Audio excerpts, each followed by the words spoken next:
Hey everyone, Andrew here, and it's time for another manga review. We are continuing the JoJo Bizarre Adventure series with Season 3, Stardust Crusaders. Now, if you've heard anything about JoJo's Bizarre Adventure and know anything about the franchise, this is most likely the thing that you heard it from, because this is the most popular one, this is the most well-received one. It was also the first one ever animated into an animated series back in 1993. Whereas the rest did not get remade until like the early 2000s. So this one took and then they re-released this in the 2000s with updated graphics and animation and CGI intros.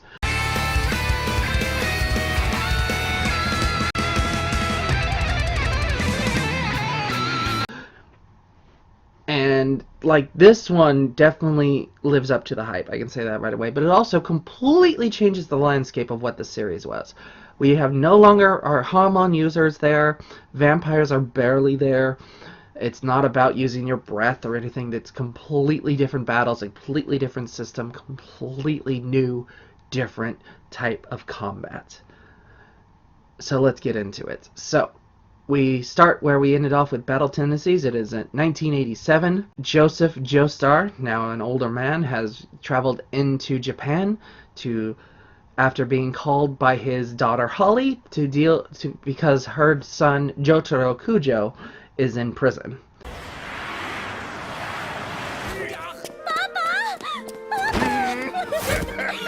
Joseph is accompanied by his associate Muhammad Abdal, and they go to the prison and find Jotaro, and Jotaro is refusing to leave despite the fact that he's been allowed to go.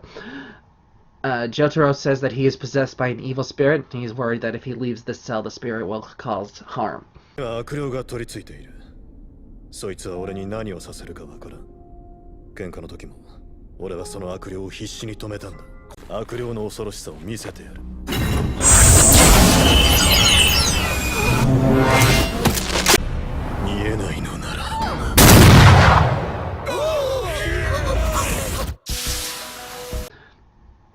Joseph steps into the cell and tells Jotaro, no, you are not possessed by an evil spirit.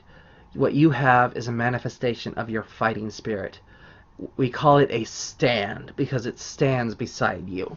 Jotaro,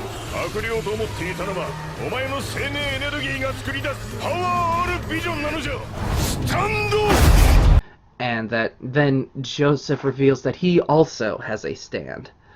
His stand is called Hermit Purple, and it basically produces thorny purple vines, and his has the ability to manipulate technology and can take pictures of things that aren't supposed to be taken pictures of, and it's a weird power. It's just like basically he can use it to foresee the future to an extent.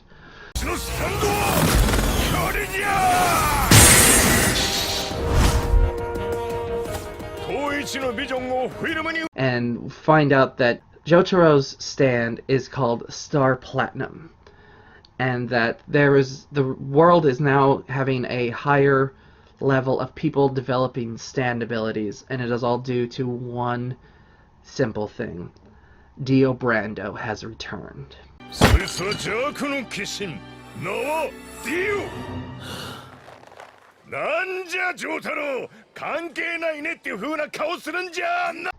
Dio Brando was the nemesis of Jonathan Joestar in the original Phantom Blood Season 1, and his severed head, that was still conscious, sunk into the bottom of the sea with Jonathan Joestar's body. But now they managed to recover him, and Dio Brando's head is now attached to Jonathan Joestar's body.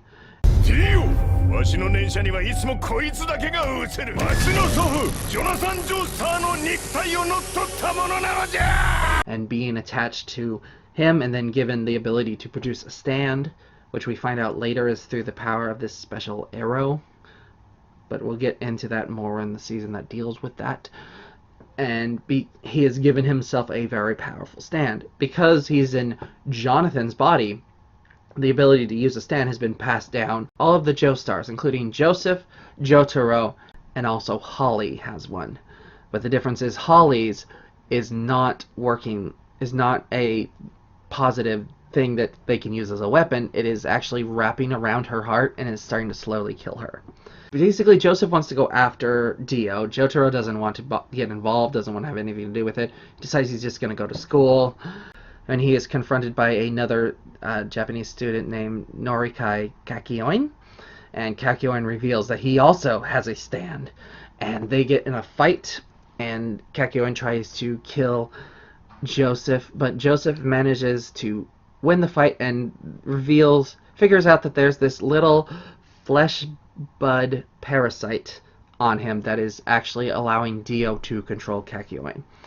They kill the flesh bud parasite, and then Kakyoin basically pledges eternal devotion to Jotaro.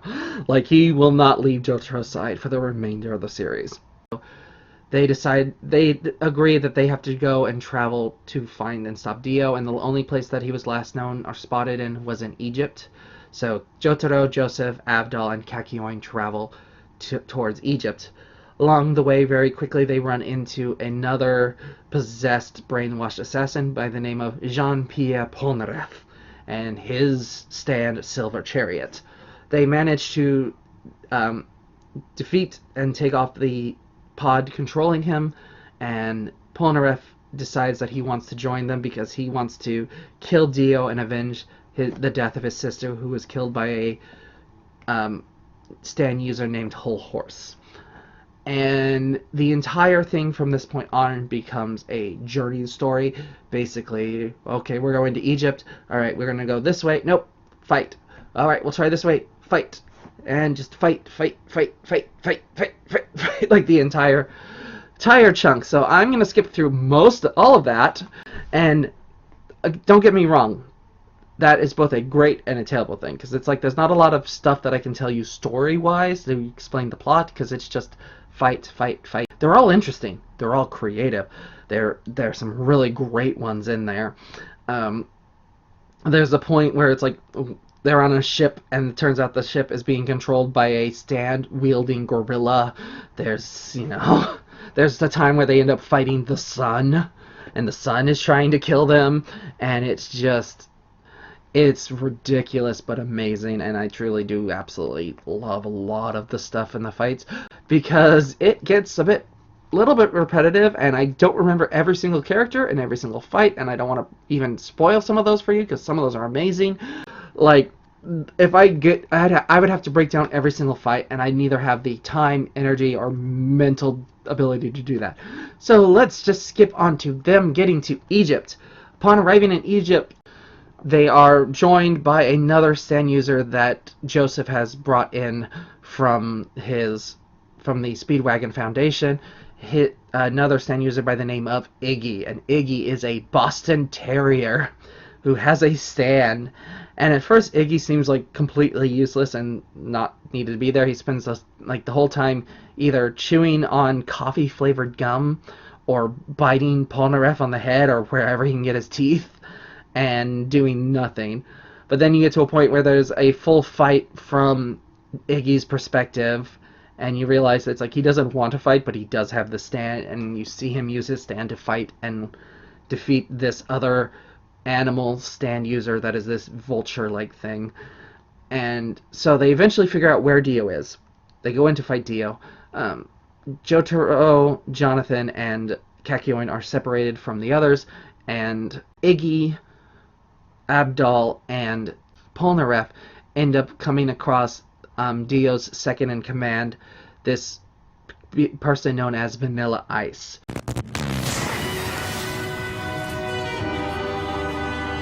who can manipulate ice with his stand and is super powerful, and in the process he ends up killing Abdal and Iggy.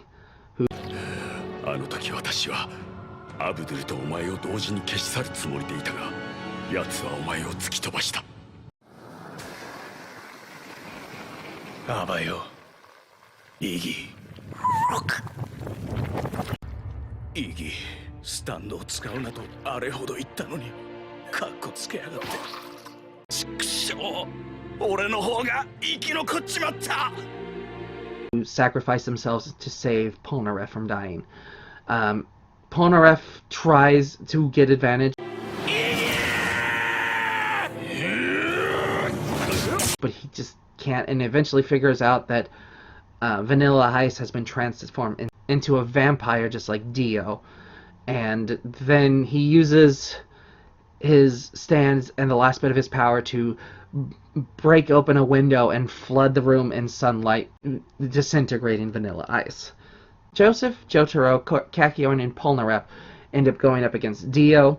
Polnareff is knocked out almost instantaneously. They see that he has a stand, but they haven't figured out what his power is, and they're trying to figure it out. And eventually Kakyoin figures it out, and he's able to pass the message on to Joseph right before Dio murders him hard. The world!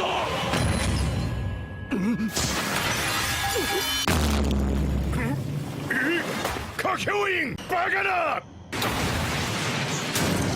Kakyoin!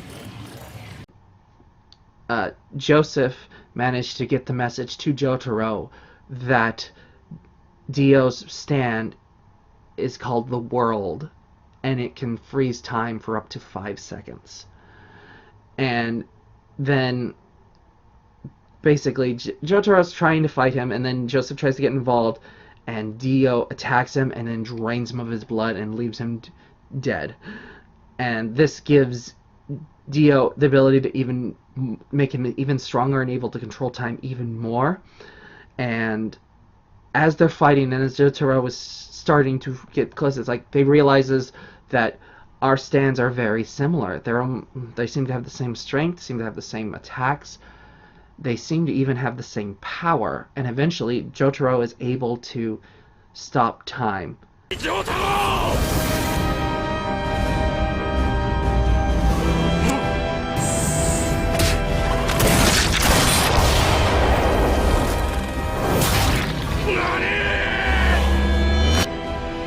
Only for a second or two, but he ends up gaining the ability to stop time just like Dio. When Dio learns that this is happening, Dio just decides, like, I'm just gonna kill you now, and he grabs a giant road roller and proceeds to try to smash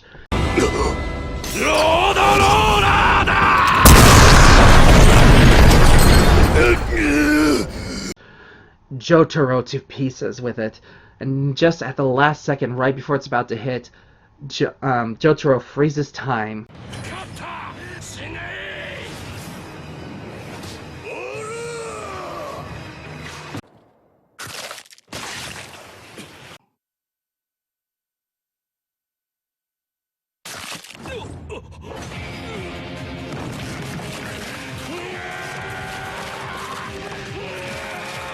Killing Dio. And then Jotaro uses Dio's blood to basically revitalize Joseph and uses Star Platinum to bring him back to life. So at the end of the day, they manage to defeat Dio, and the body dissolves as the sun rises. And Jotaro, Joseph, and Polnareff are the only ones of the travelers left. Polnareff returns to France, and Jotaro and Joseph travel back to Japan as Holly is on her way to a full recovery. And that is how this season ends. And yeah, I apologize for skipping over a lot. Like I said, if I was going to do it, I would have to talk about every single fight, or even, like, I don't even want to talk about any of the real specific fights because you kind of need to experience them. They are really creative and really interesting. I honestly don't even like breaking down that final fight as much as I did. Like, I don't like the fact that I just told you what Dio's stand does, because it's such a big deal in the thing. But to be fair, when I read it and watched it, I already knew. Like, I'd already had that spoiled for me. It does not really hurt the series that much. Like everything, you are better off not knowing when you go in, but if you do know, that isn't going to destroy this series for you, because this series is actually pretty great, if not perfect. Like, it's nearly flawless. It's got so many good things about it. It's got such a great cast, such a great thing. it's such a departure from the originals, as I said. It is amazing to me that he just randomly decided, oh no, I'm not doing Hamon anymore. Hamon's boring.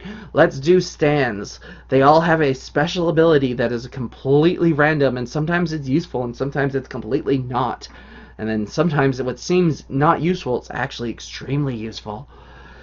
And yeah, it also is interesting because from here on out, it's going to be stands. From the entire rest of the franchise, for the most part, it is stands and stand users. Like, they bring back Homon a little bit in certain points, but it's always using it on top of a stand. Yeah, it's all stands all the way, which actually adds a lot more interesting things to it because there's so many stands and they can do almost anything. Like, you get some really creative stands in this, some really creative villains and really creative ideas. And then you get Jotaro, who punches things really hard. Like, and it's kind of interesting because I know for a fact that from this point on, all of the leads are going to have that kind of attack as their main attack.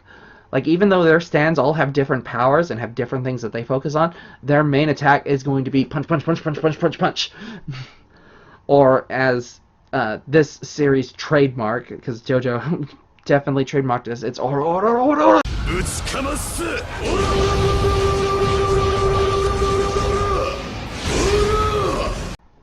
And yeah, it's like, I get it. It's such a great visual, but it's kind of interesting when you get to some of the other ones where it's like, I can heal people with my punches.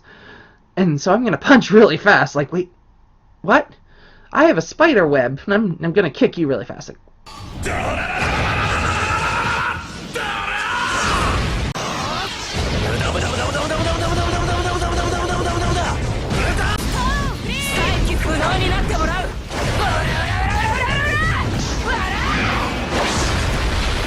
but it's a theme, and it doesn't really hurt it. It's just kind of odd that they all just do the same attack.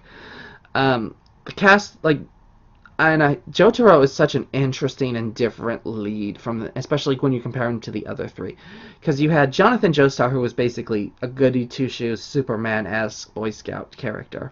You had Joseph Joestar, who was this scoundrel anti-hero, didn't really want to do things, but was willing to do dirty things to get what he wanted, and was very arrogant and very into himself.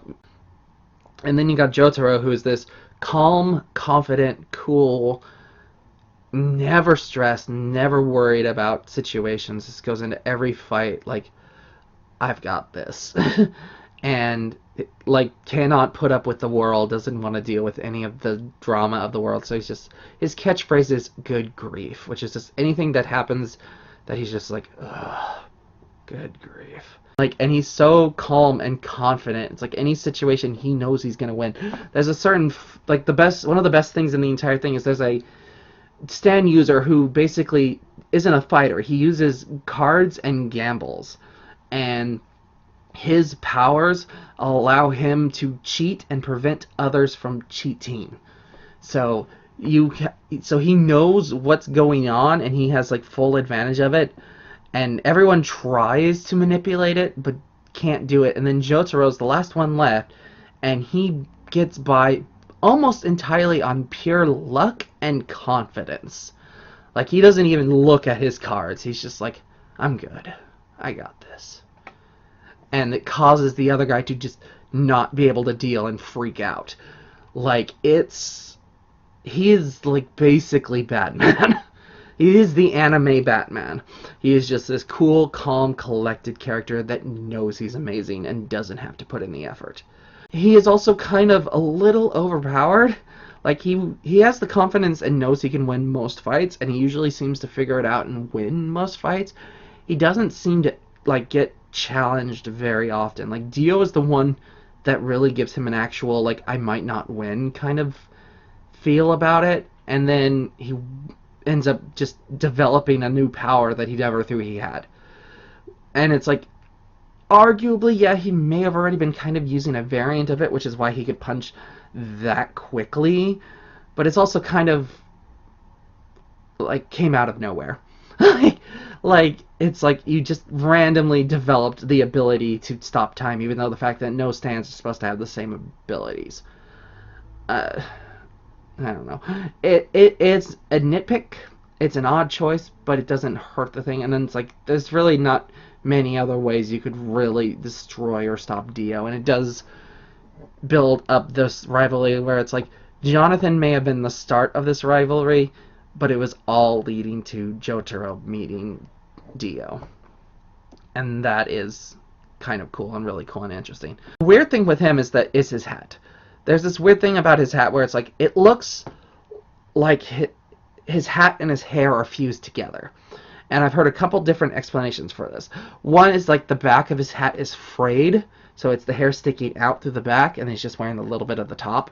Another thing, though, was arguing that no, he styles his hair to look like a hat. And I'm like, I don't think so, but I can't prove you wrong. And he has a very distinct look, and it's very much like the 1980s greaser kid from Japan. Like, you get what it's going for, but it looks so cool on him. And then the rest of the cast is really good. You got Joseph Jotaro returning, and he's just this cranky old man who really is able to outthink and outcreate, think outside the box and mess with his opponents in really creative ways. You have Kakyoin, who is the smart one who can figure out strategies and how to defeat opponents. You have Abdal, who is very much the Boy Scout of the story. He's just there to do the right thing and wants to help people and can manipulate fire. Like, it's like when you get to some of the other powers, you're like, wow, Abdal, you can manipulate. It's kind of like being Pyro in the Mutants, where you're like, wow, your power is just kind of okay. And then you have Polnareff, who is the walking idiot with a heart of gold, who just like wants to do the right thing but is an idiot and keeps getting himself in situations he shouldn't be in.